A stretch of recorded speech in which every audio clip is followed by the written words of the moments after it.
안녕하세요. 여러분의 지적 호기심을 채워드리는 시간입니다. 안녕하세요. 네, 오늘은 중소벤처기업 연구원에서 나온 보고서죠.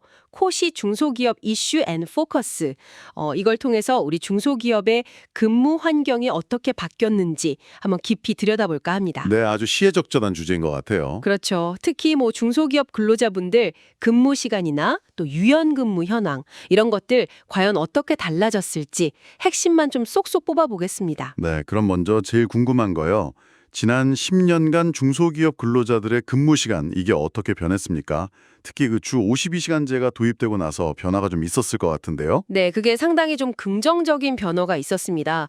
보고서를 보면요. 2014년에는 주 52시간을 넘겨서 일하는 중소기업 근로자 비율이 한 19.6% 정도 됐거든요. 거의 5명 중 1명이었네요. 그렇죠. 근데 2024년, 그러니까 10년 후에는 이게 6.0%까지 크게 줄었습니다. 와, 6%요. 정말 확 줄었네요. 네, 13.6%포인트나 감소한 거니까요. 지난 10년간 뭐 꾸준히 줄었다. 이렇게 볼 수 있죠.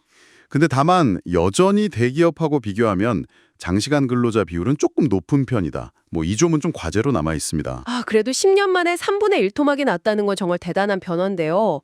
근데 이게 그냥 모든 중소기업에 다 해당되는 얘기인가요? 아니면 뭐 기업 규모라든지 연령대별로 좀 차이가 있을까요? 아, 네, 맞아요. 차이가 좀 있습니다. 특히 그 300인 미만 중소기업에서요. 52시간 넘게 일하는 분들 비율 감소폭이 더 컸습니다. 아, 규모가 작을수록 변화가 더 컸군요. 네, 어떻게 보면 그런 셈이죠. 그리고 연령대로 보면요. 2024년 기준으로 29세 이하 청년층이 있잖아요. 네네. 이 청년층에서는 주 40시간 이하로 일하는 비율이 76.7%로 가장 높았어요. 그러니까 법정 근로 시간을 잘 지키는 경향이 강해진 거죠. 젊은 세대는 확실히 좀 워라밸에 중시하는 경향이 반영된 걸까요? 뭐 그럴 수도 있겠죠. 반면에 50대 이상에서는 6.8% 정도가 주 52시간을 초과해서 근무하는 걸로 나타나서 다른 연령대에 비례해서는 상대적으로 좀 길게 일하는 경향이 아직 남아 있었습니다. 그렇군요. 일단 근로시간 자체는 줄어드는 긍정적인 성과가 있었네요. 근데 사실 얼마나 일하느냐만큼 요즘엔 어떻게 일하느냐 이것도 참 중요하잖아요. 아, 맞습니다. 중요하죠. 네, 그래서 일하는 방식의 유연성, 그러니까 그 유연 근무제. 이건 중소기업에서 지금 얼마나 활용되고 있나요? 바로 그 부분이 이번 보고서의 또 다른 좀 핵심적인 내용인데요. 아, 근데 이 부분은 좀 안타깝게도 아직 갈 길이 멀어 보입니다. 아, 그래요? 네.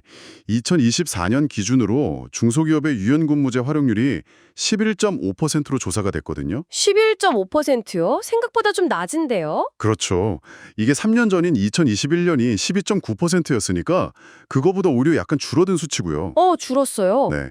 그리고 대기업 활용률이 36.6% 정도 되는데 그거랑 비교하면 뭐 거의 3분의 1 수준에 불과한 거죠. 와, 3분의 1 수준이라니 이거 좀 충격적인데요? 특히 더 어려운 곳도 있나요? 규모별로라던가? 네, 맞아요. 기업 규모가 작을수록 상황은 더 좀 열악합니다.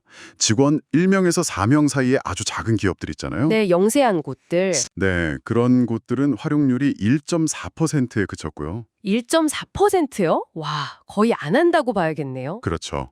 그리고 5명에서 29명 규모 기업도 9.3%만이 유연근무제를 활용하고 있었습니다. 이것도 10%가 안 되네요. 왜 이렇게 활용이 저조할까요? 아무래도 뭐 자원 부족 문제도 있을 거고요.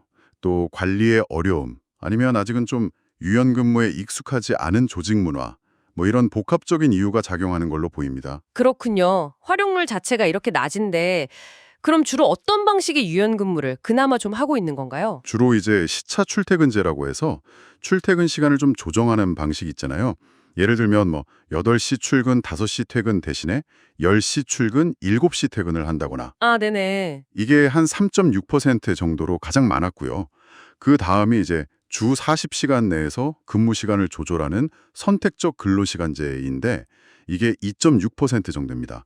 근데 이 두 가지조차도 활용률이 5%가 안 되는 거죠. 매우 낮습니다. 5% 미만이면 정말 거의 뭐 유명무실하다고 볼 수도 있겠네요. 연령대나 업종별 차이는 없고요. 연령대로는 30대하고 40대에서 상대적으로 활용률이 조금 높았고요.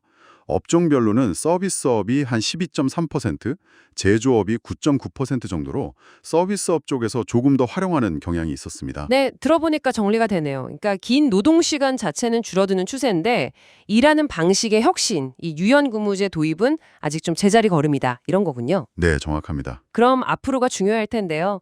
일과 삶의 균형, 워라밸도 좀 찾고 또 동시에 기업 생산성도 높여야 할 텐데 앞으로 뭘 고민해야 할까요? 네, 그게 좀 어려운 숙제죠.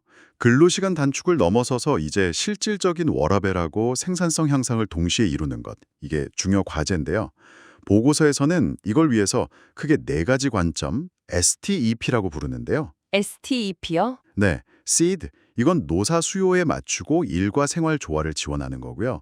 테크노로지, 기술 혁신으로 생산성을 높이는 것. entrepreneurship, 사람 중심의 기업가 정신 확산. 그리고 partnership, 이해관계자 간의 상생 협력. 이 4가지 앞글자를 딴 겁니다. 여기서 정책 과제를 제안하고 있습니다. 아, STP, Seed Technology Entrepreneurship Partnership. 네, 구체적으로 어떤 내용들이 있을까요? 예를 들면요, 그 seed 관점에서는 연장 근로에 대해서 노사가 좀 자율적으로 정할 수 있는 여지를 더 주자, 이런 게 있고요. 네. 또 테크놀로지 관점에서는 중소기업이 AI 같은 신기술을 좀 잘 활용해서 생산성도 높이고 또 유연근무 도입하는 부담도 덜 수 있도록 지원해야 한다. 이런 내용이 있습니다. 아, 기술 지원이 중요하겠네요. 그렇죠.